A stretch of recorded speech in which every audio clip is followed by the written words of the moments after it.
പാർലമെന്റിന്റെ വർഷകാല സമ്മേളനത്തിന് നാളെ തുടക്കമാകും. സഭയുടെ സുഗമമായ നടത്തിപ്പിനായി സർക്കാർ വിളിച്ച സർവകക്ഷി യോഗം അല്പസമയത്തിനകം ചേരും. ജന്തർ മന്ദറിലെ സമരവേദിയിൽ നിന്ന് മാറ്റിയതും അയോധ്യ സംഭാവന കൊള്ളയും പ്രതിപക്ഷം സർവകക്ഷി യോഗത്തിലും ഉന്നയിക്കും.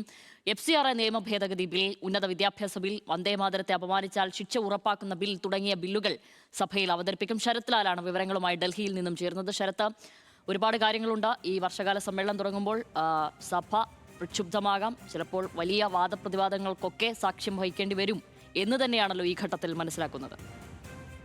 അതെ സാരി, അതുതന്നെയാണ്. പാർലമെന്റ് സമ്മേളനം വളരെ പ്രക്ഷുബ്ധമാവുമെന്ന കാര്യത്തിൽ യാതൊരു സംശയമില്ല. ഏറ്റവും പ്രധാനപ്പെട്ടത് അയോധ്യയിലെ സംഭാവന കൊള്ളയാണ്.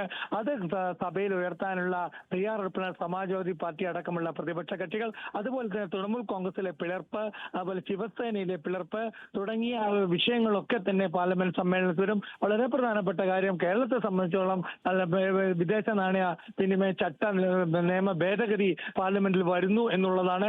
ഇതൊക്കെ കൂടുമ്പോൾ ഇതിനെയൊക്കെ എങ്ങനെയാണ് BJP അല്ലെങ്കിൽ എങ്ങനെയാണ് ഭരണപക്ഷം അല്ലെങ്കിൽ പ്രതിരോധിക്കുക എന്നത് കണ്ടറിയേണ്ടത്. ഇന്ന് 11 മണിക്കാണ് പാർലമെന്റ് അനക്സിൽ സർവകക്ഷി യോഗം, സ്പീക്കർ വിളിച്ചു ചേർത്ത സർവകക്ഷി യോഗം ചേരുന്നത്. പാർലമെന്റ് സമ്മേളനം സുഗമമായി നടത്തുക എന്ന ലക്ഷ്യത്തോടാണ് സർവകക്ഷി യോഗം വിളിച്ചു ചേർത്തിരിക്കുന്നതാണ് സ്പീക്കർ ഓം ബിർള വ്യക്തമാക്കിയത്. എന്തായാലും 11 മണിക്ക് ഉള്ള യോഗത്തിൽ പ്രതിപക്ഷ കക്ഷി നേതാക്കളൊക്കെ തന്നെ പങ്കെടുക്കുന്നുണ്ട്.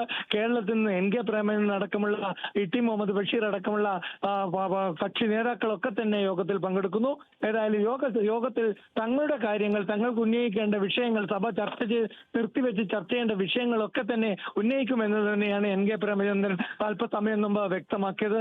അതിൽ വളരെ പ്രധാനപ്പെട്ട കാര്യം അയോധ്യ സംഭാവനകൾ, അതുപോലെ തന്നെ നീറ്റ് ചോദ്യ പേപ്പർ ചോർച്ച, KJPയുടെ CJPയുടെ സമരം, പാർലമെന്റ് മാർച്ച്, വാൻചുക്കിന്റെ അറസ്റ്റ് അടക്കമുള്ള കാര്യങ്ങളും സഭ നിർത്തിവെച്ച് ചർച്ച ചെയ്യണമെന്ന തങ്ങളുടെ ആവശ്യം സഭയിൽ സ്പീക്കർക്ക് മുമ്പിൽ ഉന്നയിക്കുമെന്നാണ് പ്രതിപക്ഷ നേതാക്കൾ വ്യക്തമാക്കിയിരിക്കുന്നത്.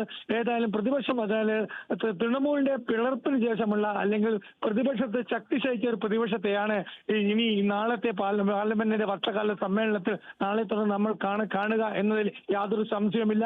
അതായത് ഇടഞ്ഞു നിൽക്കുന്ന DMK, ഇന്ത്യ സഖ്യത്തിലെ പിളർപ്പും അല്ലെങ്കിൽ ഇന്ത്യ സഖ്യത്തിലെ പിണക്കവും ഒക്കെ തന്നെ നാളെ തുടങ്ങുന്ന പാർലമെന്റ് സമ്മേളനത്തിൽ കാണും.